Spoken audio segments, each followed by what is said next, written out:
Thanks for listening to Investor Insights, a behind-the-scenes look at investing with Fund That Flip. This series provides an insider's look at how our business works and answers your frequently asked questions so that you can make better investment decisions with your hard-earned capital. Now, our founder and CEO, Matt Rodak.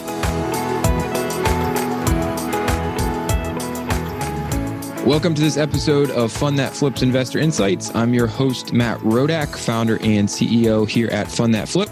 And we are back after a brief hiatus, thanks to all of you that have been emailing us ideas and new topics to cover. Appreciate all the feedback as always. So joining me today for this conversation is Chris Drott. He is our Senior Vice President of Operations. Welcome back to the show, Chris.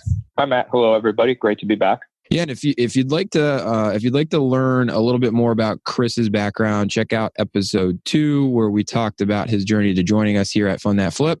And one of the things that we're going to be getting into today is something that's important to us at Fund That Flip, which is the idea around being transparent. So we're always super excited to be celebrating the wins that we have, and we do have a lot of wins. We also like to step up and talk about the things that don't go as planned, because we believe that being accountable and being transparent and being open and honest about not only the wins but also the things that maybe didn't go quite as planned are good ways for us to learn and to continue to grow. So a few episodes ago, I think episode 7, we had Chris on. He talked about our performance report. So check out episode 7 too if you're interested in learning more about our performance report. And we also talked about one of our properties that was in process of being worked out. Since then, we've gotten to a resolution on that project. So we wanted to bring Chris back to talk about the final outcome and what we learned as we went through that process. So that's what we're going to be talking about today. One of our loans that went into default, worked itself all the way through the process, got to a disposition, and we'll talk about what that outcome was and what we learned throughout the process,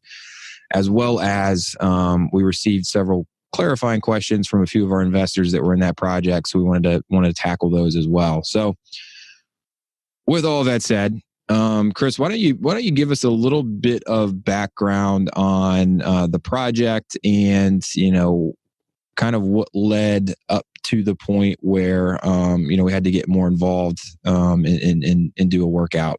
Sure, absolutely. So we had a borrower that we had a great relationship with, have done business with before, a lot of people in common, and it was an operator that had seen significant success in the past. For one reason or another, or in this case, many reasons, the borrower really had come into some personal and professional issues that really resulted in a lack of cash flow for him.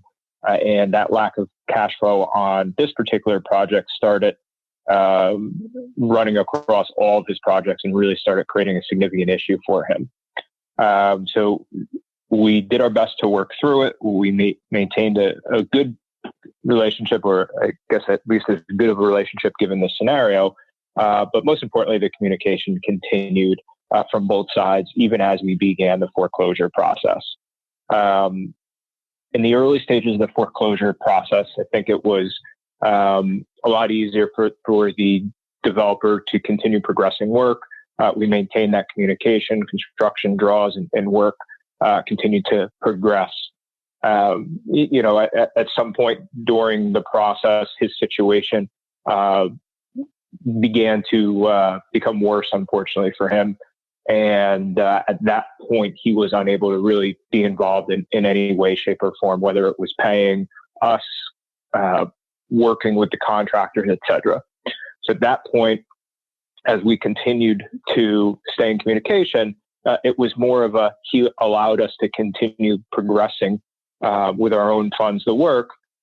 We had a good relationship with the subcontractors. They learned to work directly with us and trust us, pushing it forward and making sure they were taken care of. So as we began to work directly with the subcontractors, we began to really just take the job over to get it to a point of completion. That way, when we got the REO status of the home and took title, we would be able to expeditiously liquidate the property to an end buyer rather than having to assess and preserve post REO.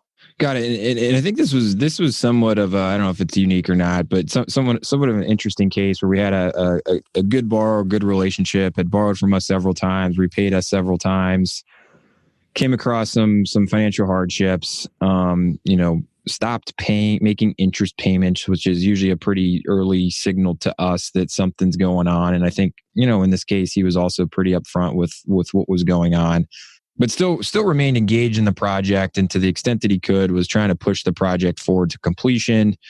Things kind of progressively got more challenging for him from a cash perspective. And, as that happened, we were also doing what we normally do in terms of moving forward with an asset management and downside protection strategy by proceeding with the foreclosure process. So somewhat of an interesting case where we've got an engaged borrower still doing some work on the project as the foreclosure process is proceeding. And I think, as you said, eventually got to a point where he couldn't advance the work, but he still maintained some involvement in helping us push through. And instead, we stepped in more or less as the yes, we always were the financier, but actually a direct role in working directly with the contractor, subcontractors to get the project finished. Is that about right? Yeah, that's correct. I look at it as we were, some of the subcontractors were out some money and wanted to complete the job for their own purposes. And we were fortunate to have the relationships we had in that community and with all that were involved to allow us to progress that project.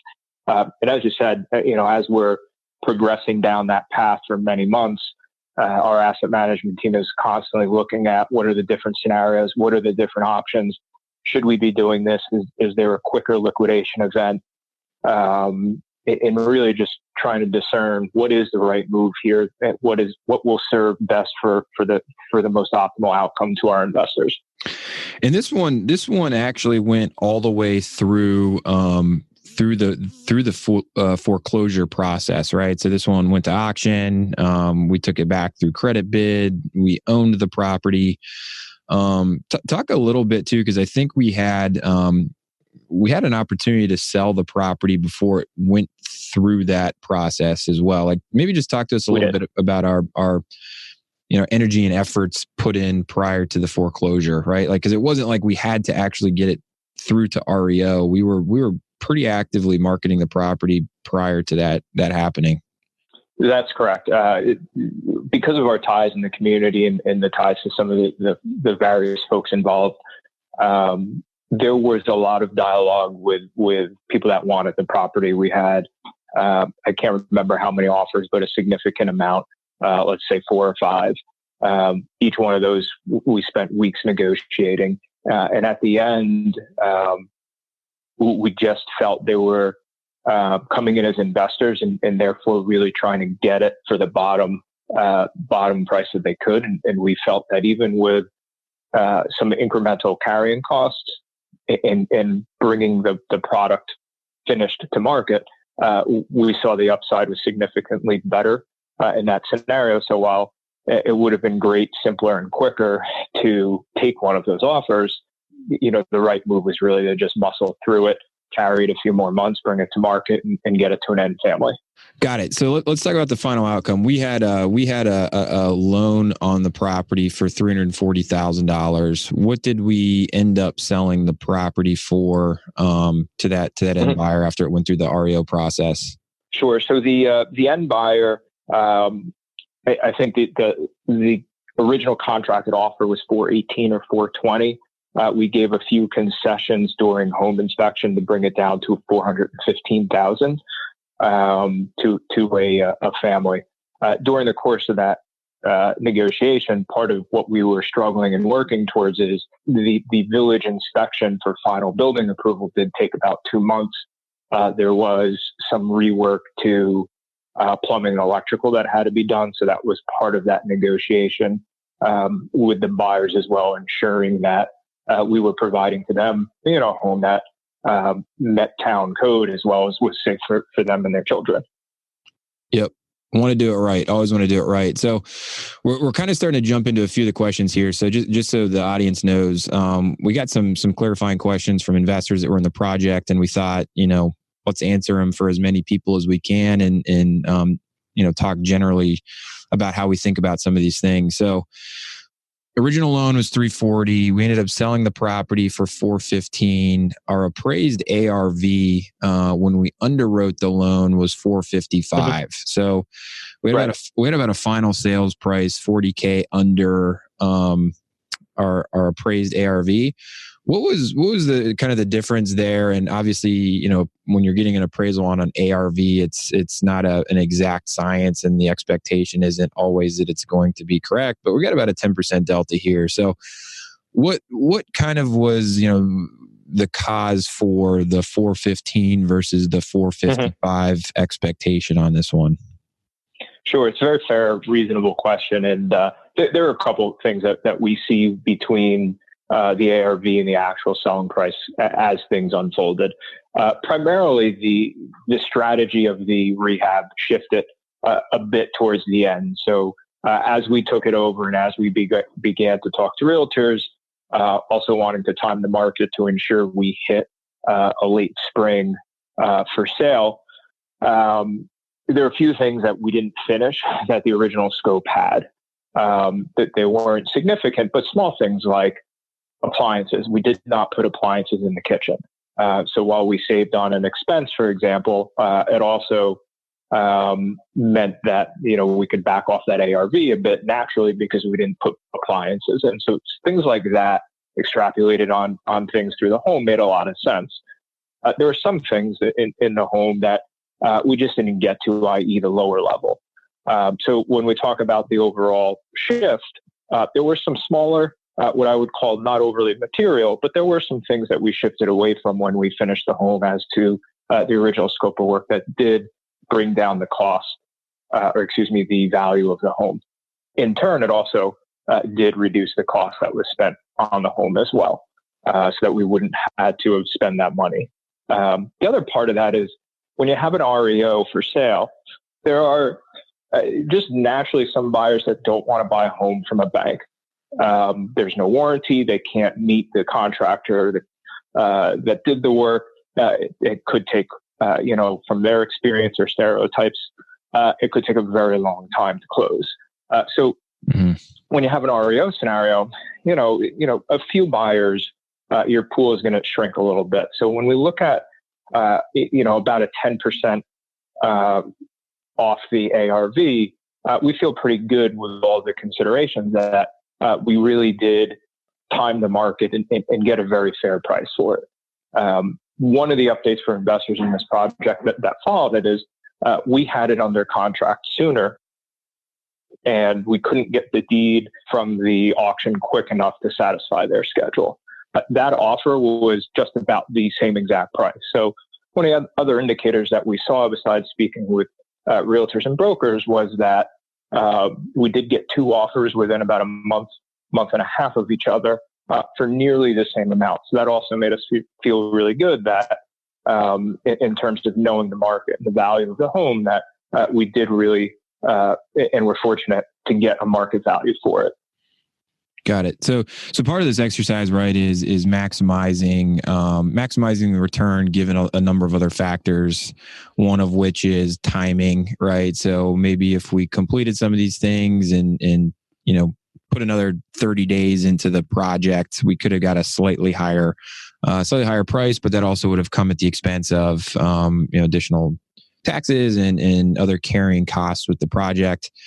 The other piece being is how much more capital do you want to put into the project, and do you think you get an incremental return on that capital? So I think appliance is a great example, right? Like, had we put $4,000 or $5,000 worth of appliances in, we probably just get $4,000 or $5,000 more of the sales price, rather than a markup or a margin up on that price. So the decision there was, let's just sell it in its current form and create the option for the buyer to pick appliances that they like. Okay, so let's talk about the taxes, right? Because that was another question. We had a relatively big tax bill on this one, and it happens to be in a higher property tax state and county. So by the time this thing was said and done, we had about $40,000 in unpaid taxes.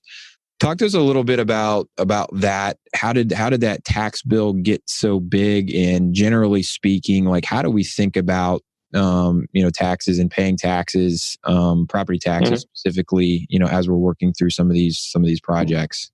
Sure. So when the loan was originated, the taxes were paid current, and we do check taxes across all of our properties. So one of the things we consider when we do learn of any delinquencies on taxes is we talk about use of capital or optimizing cash and being efficient in where those dollars are going. So at the time, the things we're thinking about are, is this going to tax sales? So if these taxes are not paid, is there risk to our lien on the home? And in this case, there was not. So then the second thing we look at is if taxes are to be paid at a certain point of time, is that the optimal use of those funds? So in the beginning, for example, where the borrower had certainly been discussing cash flow problems with us, cash being paid to property taxes means cash not progressing the work of the property, which is why that decision was made. During this, we continue to make sure that there's no jeopardizing of the lien position, but we look at it how to optimize the capital, because ultimately the dollars have to be paid.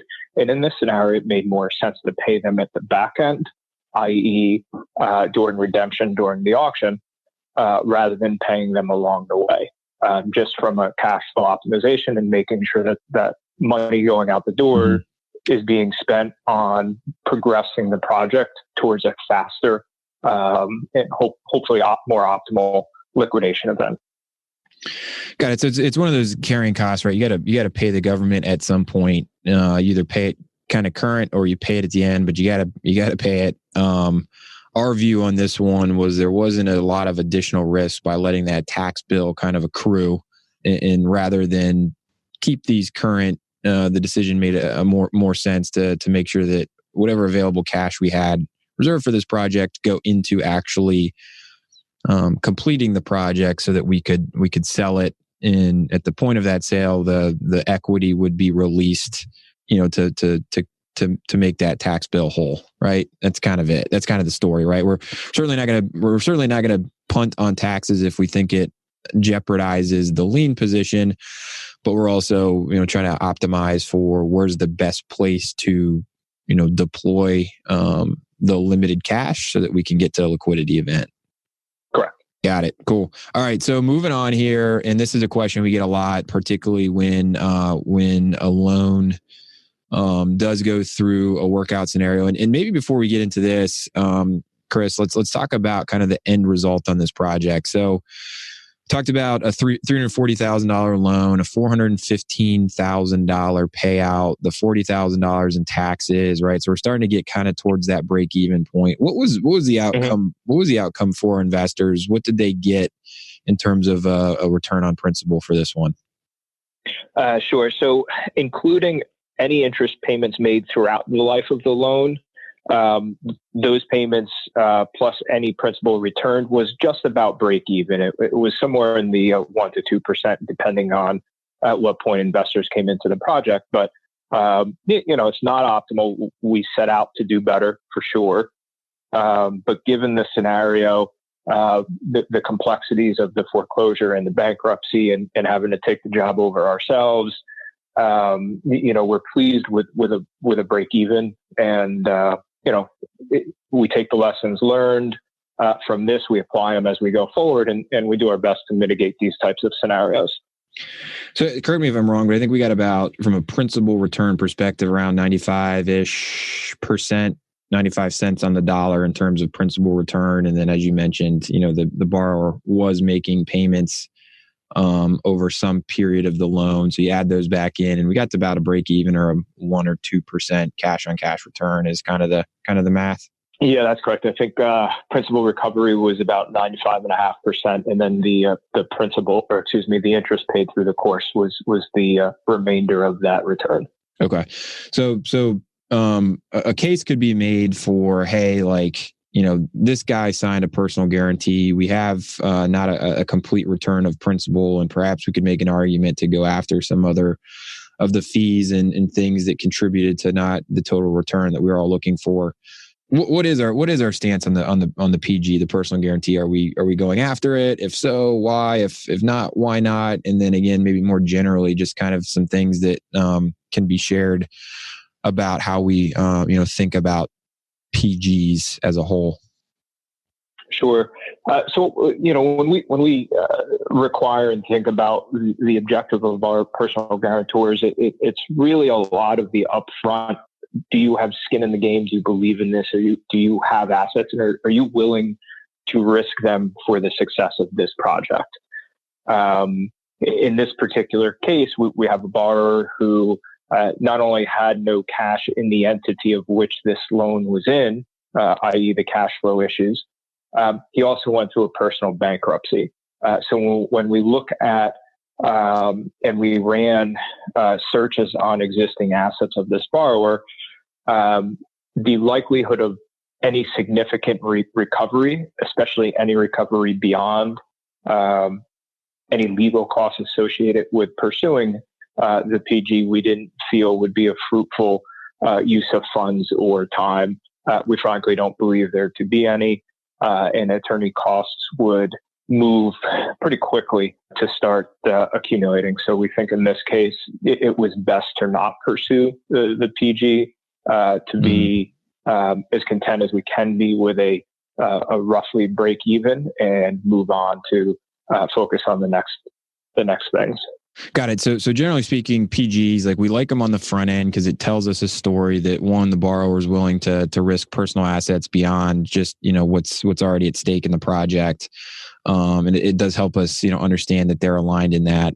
That said, there's certain things that can happen, like a bankruptcy, that renders the PG less valuable, given that there's not a lot of assets to actually pursue, which turned out to be the case in this scenario.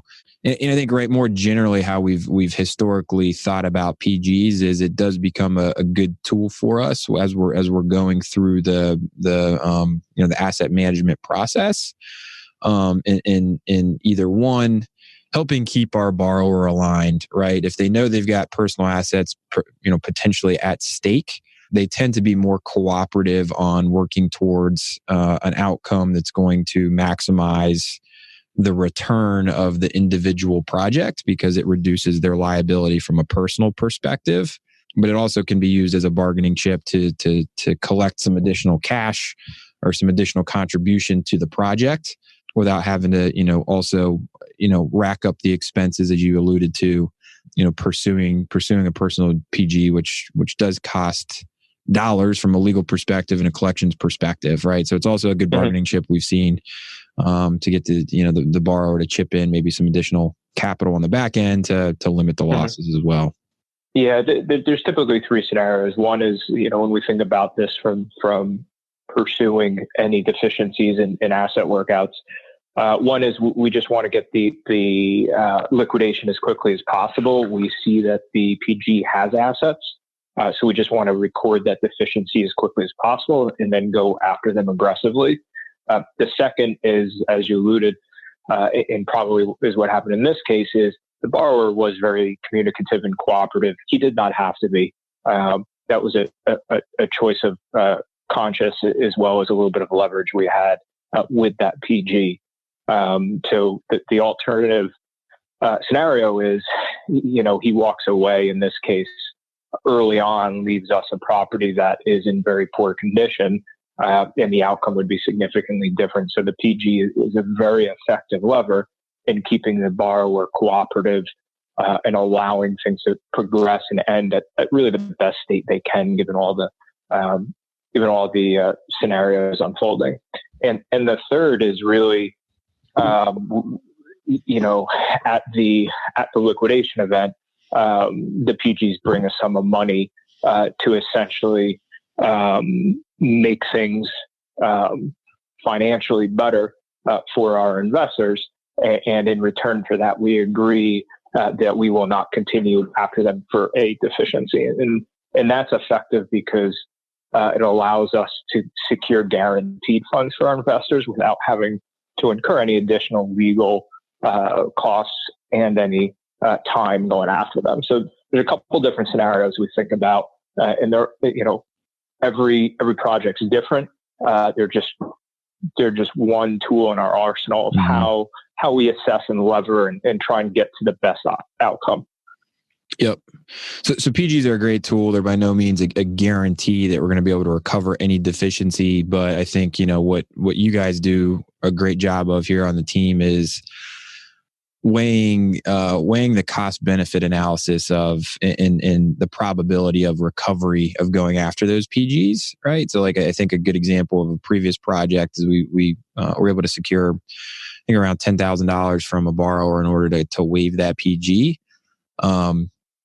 Our view on that deal was, the 10 grand is guaranteed, right? And we know what that's going to be, and it doesn't cost us any additional legal costs to get that 10 grand.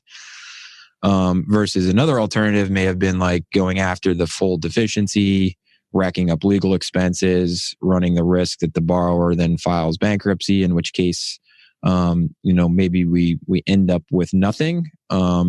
And maybe in that scenario also end up with a negative balance because of the legal expenses that it cost us to get there, right? So I think the way we think about PGs is not only using it as a tool to help us keep the borrower aligned with us, but also as a way to run different scenario analysis and probability analysis around outcomes and trying to maximize for some amount of capital without running the risk of negative capital, right? Yeah, it's a tool. It's a tool, and that's all it is, right? It's a fascinating look into the psychology of all of us and our borrowers. Yep. All right, so let's wrap it up on this one. If you had to say, 2-3 lessons learned on this particular project, what would those be? And how are we thinking about using those lessons and applying them, going forward with either our underwriting or generally our asset management strategies? Sure. I think one is something that we have believed since inception across all functions of our business, and that's relationships, empathy, and communication. And in this case, what we've learned is if you maintain composure and a rational perspective during a very difficult situation, you can maintain that relationship and the communication with the borrower to really drive the best outcome. And in this particular case, and I know we've talked about it a bit already, one of the things we've learned is, yes, it can be frustrating, the events that are unfolding. And yes, it could feel like patience is maybe getting taken advantage of. But there is a balance. And what we learn here is to further refine how we balance our patience and communication with our borrowers, with our aggressiveness towards a expeditious liquidation event. And I think in this example, while it did take longer than we really had hoped, that maintaining of that relationship and the communication really did drive the best outcome in this particular case. And I think, as we teach our team and our team continues to grow, a really good lesson from this particular example is you have to maintain that relationship. You need to understand what's going on, and you need to find a way to work through it while that cooperation and those paths exist. Yeah, I think that's a really good point. And I think, like anything else, right, you can kind of think of this as, on a spectrum. On one end of the spectrum, it's the let's lawyer up, let's get really aggressive, let's cut off all lines of direct communication with the borrower and let the lawyers figure it out and the court systems figure it out, right? Which, is a strategy that I'm sure, some lenders pursue and have fine outcomes with. I think in our experiences, we've learned there's, once that happens, there's no going back. And, borrowers also have plenty of tools that they can use to delay actions and, make that process very difficult to navigate.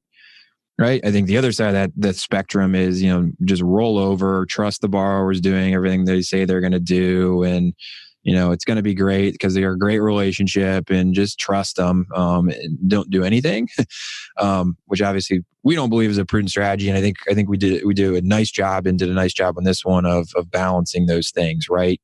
Maintaining the lines of communication and working with the borrower and being, I like the word you use, being rational and making a strong business case for everyone of what's in it for them to keep that good relationship. But at the same time, pursuing the legal recourse that we have available to us and being responsible fiduciaries of making sure there's the right amount of pressure applied to keep things, moving in a direction, they may need to move in from a legal perspective, right? It's a true balancing act there, I think, and you guys did a nice job on this one. Thank you. Yeah, it is. It is. I think the other lesson that we think about is time and time value of money. The longer these go on, the more they cost, whether it's property taxes, other preservation and maintenance of the property, attorney fees, any other repairs, etc. So I think this one did go on for what I would think, given all the scenario, a reasonable amount of time. But one of the lessons we've learned internally, and we've taken to a few other projects that we're working at the moment, is really assessing, is the duration that this is going to take truly worth it? So if we look at a snapshot of a year ago where this property stood, would we have made the same decision? Did we make the right decision? I think in this particular case, we absolutely did. But I think we've taken some of the red herrings, some of the observations and some of the milestones that we saw and learned on this project and others similar, and have carried those to some other projects to truly assess, is the patience fruitful in each particular case? And if not, what are the next steps? Because, a bad outcome is we get this far along on the timeline scale, mm-hmm. and we don't have a liquidation event, nor is one close. And if one were to be forced, it would be a very poor financial decision, and then we're stuck. So, mm-hmm. I think when we think about timeline and time value of money, that's the other lesson learned on this one. Is while this one I think worked out well, there's still a lot of things we learned that we have already been applying to some other deals. Yep. Certainty of outcome to some extent, right? Like how certain are we in outcome A versus outcome B relative to that time value of money, and locking in a small loss today, as painful as losses may be, maybe a more certain and better outcome than hoping something better happens later. That could potentially, increase that loss, right? I think is something that we're always thinking about, right? Is probability or certainty of outcomes, and what do those look like relative to maximizing that outcome. All right, cool. So obviously we never want these scenarios to happen, and our team on the front end does I think a very good job of underwriting our deals and our borrowers so that we have as few of these as possible, but they do happen.